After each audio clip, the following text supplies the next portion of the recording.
Being very entitled and controlling, narcissists have no difficulty stepping all over your personal boundaries. So that's why I put together an extensive video class called This Is Me. It has 25 videos, written documents, guided questions. I'm going to teach you how to have healthy boundaries. There's a link below, and I hope you'll find it to be quite therapeutic.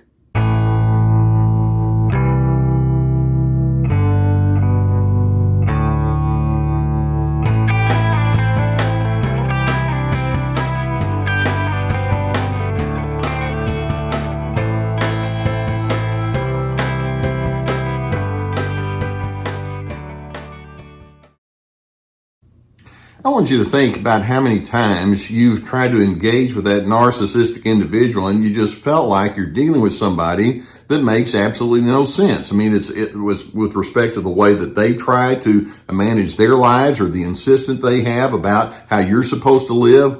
And you try to reason with them and talk things through so that the differences can be, manageable between the two of you.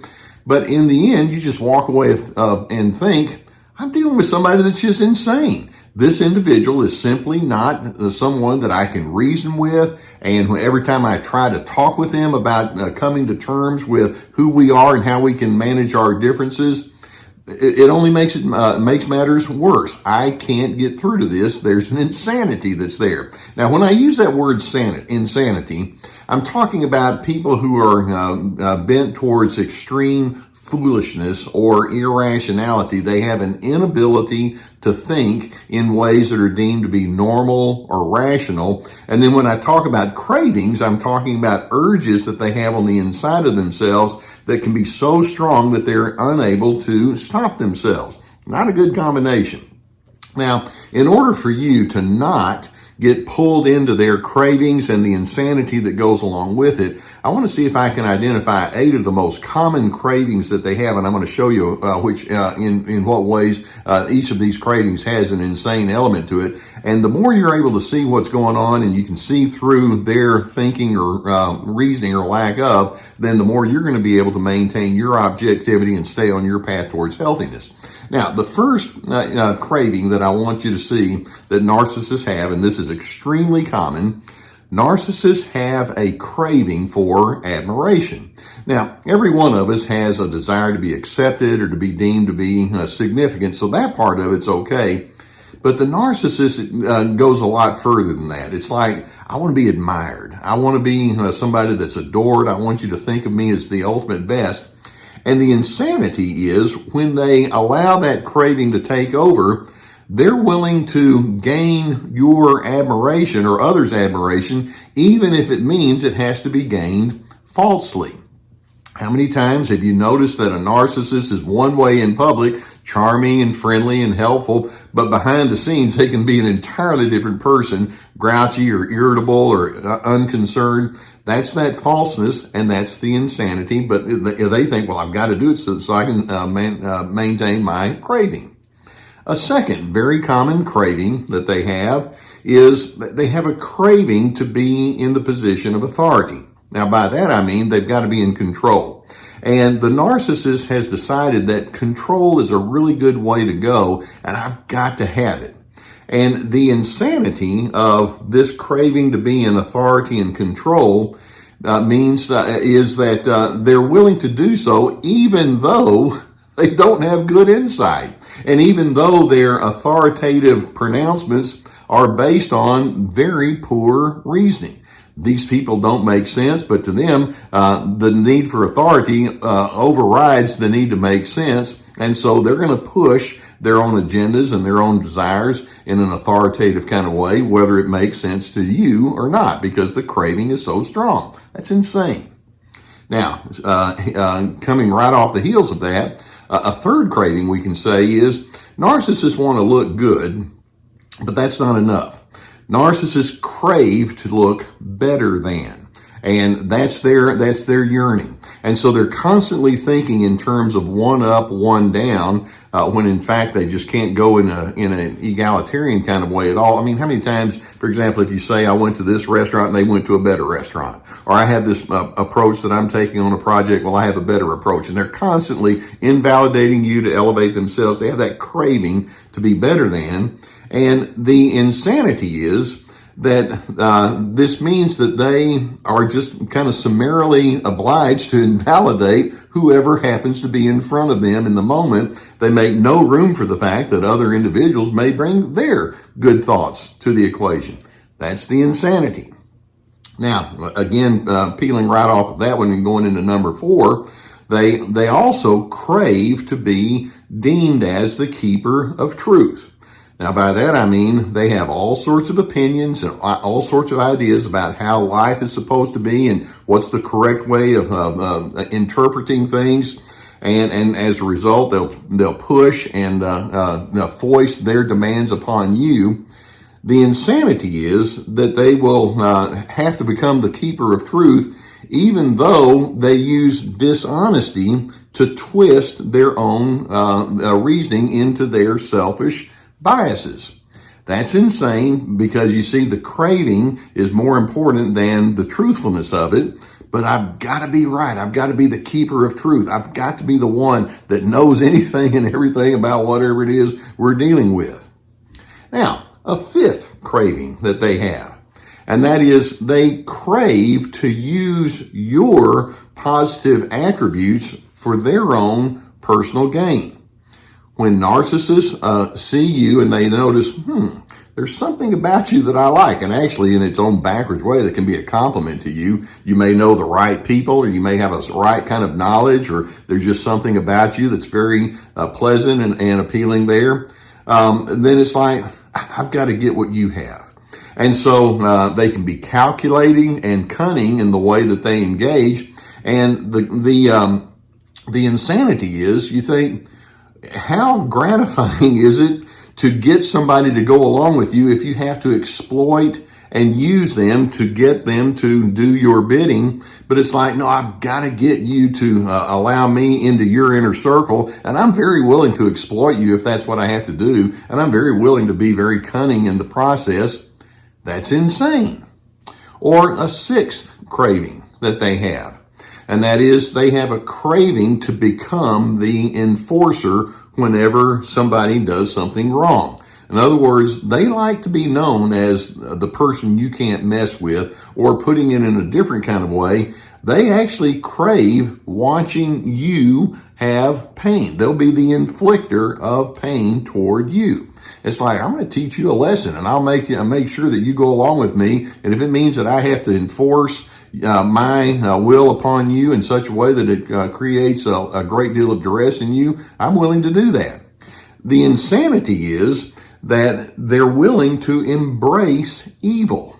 They're willing to embrace gross insensitivity to satisfy that craving. They become so drunk with their own power and then so obsessed with being in that dominant kind of way that they're willing to give you lots of punitive behaviors to satisfy that craving. That's insane.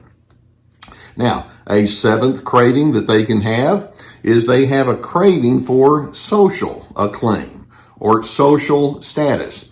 And by that I mean they like to be known for their accomplishments and their achievements. And again, that's okay. That's fine. If there's something nice that you've done, you like to know that people recognize that. But when narcissists go into that craving and that drive to be known as being somebody that's socially significant, they're willing to be very superficial and phony in the way that they satisfy that craving. In other words, you might make up some things about yourself that aren't necessarily true, or you accentuate your own positives in ways that are much greater than what it actually was in real life. But the craving is so strong that they're willing to be phony in the way that they try to gain some recognition and acknowledgement. That's the insanity part. And then let's focus on an 8th craving that they have, and this kind of plays off of this number 7. Number 8 is they have a craving to belong with the right people, or to look right. And by that I mean they're driven towards materialism. They want to be with the beautiful people, the in crowd. These are individuals who just find that they can't just be normal, but they want to be associated with the things that are a little extra normal. And the insanity is they're willing to go along and try to get that social acclaim and being with the right people, even if it means that they have to misuse the word success. Success is not about all the bling and all that they go along with, that goes along with that. Success is about your inner characteristics, your integrity and love. They're willing to sell themselves short of that so that they can be with those right people. That's the insanity. Now, when you have these ongoing interactions with narcissists and you realize that they have these cravings and others, and you try to sit down and say, hey, we can do better. And then you realize you're just running into a brick wall. I know that you can just throw your hands up in the air and say, this is just completely nuts. Now, do you know what the biggest mistake is that you can make when you are in that moment with the narcissist?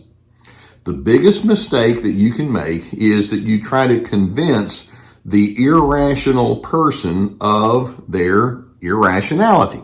How many times have you sat down with that narcissist and said, there's some things that you have going on with your cravings and they don't make sense. And that narcissist comes back and says, hey, great. I love to learn about things like that. Please inform me and give me some insight so that I can grow. And it won't work that way. They're going to come right back at you and tell you how you're the idiot and you're the one that's insane. At the base of their own craving, at the base of their own insanity that goes with all of that is just pure emptiness. These people don't have real substance to draw upon, which is why they have such a yearning to get you to satisfy their needs that can sometimes only be satisfied from the inside out. So that being the case, I'm hoping you can begin reasoning. Maybe I can't cause you to stop your cravings, and I can't cause you to let go of your insane reasoning, but I can certainly choose not to be an enabler to that, or in different terminology, I don't want to be your flunky. I'm not going to play that role. Instead, I'm going to hold on to the notion that says the opposite of foolishness and irrationality is wisdom and true, honest introspection. Sign me up for that. I'll have nothing to do with your insanity. Now, I hope that videos such as this can give you some good awareness about what you're dealing with. And I'm hoping that as you continue to watch the videos, it gives you some insights that you can grow on. Thank you for letting me be part of your journey with you. If you've not already hit the subscribe button, I would encourage you to do so. Gus and I will keep more videos coming in your direction. Many times as you're trying to sift through these kind of topics, you realize that you could use some therapeutic intervention, and you know that I'm a therapist. I'm retired, but I strongly encourage that you seek the help if that's the need that you have. I've been sponsored by the people at BetterHelp.com for years. There's a link below. If you go through that link, they'll have some questions they'll ask, and then they'll introduce you to a whole team of licensed professional therapists that you can select from. Please get the help and the assistance that you need in that therapeutic direction if that's where you need to go.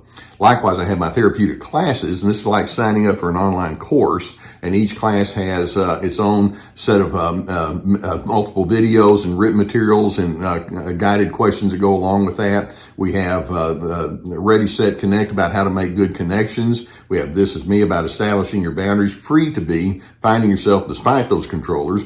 We have my webinars that have already been presented, but you can still go back and purchase those. In addition, we have my podcast. We have our website with many articles on there. We have my books, plenty of resources. And again, I want to thank you for letting me be a part of your growth journey.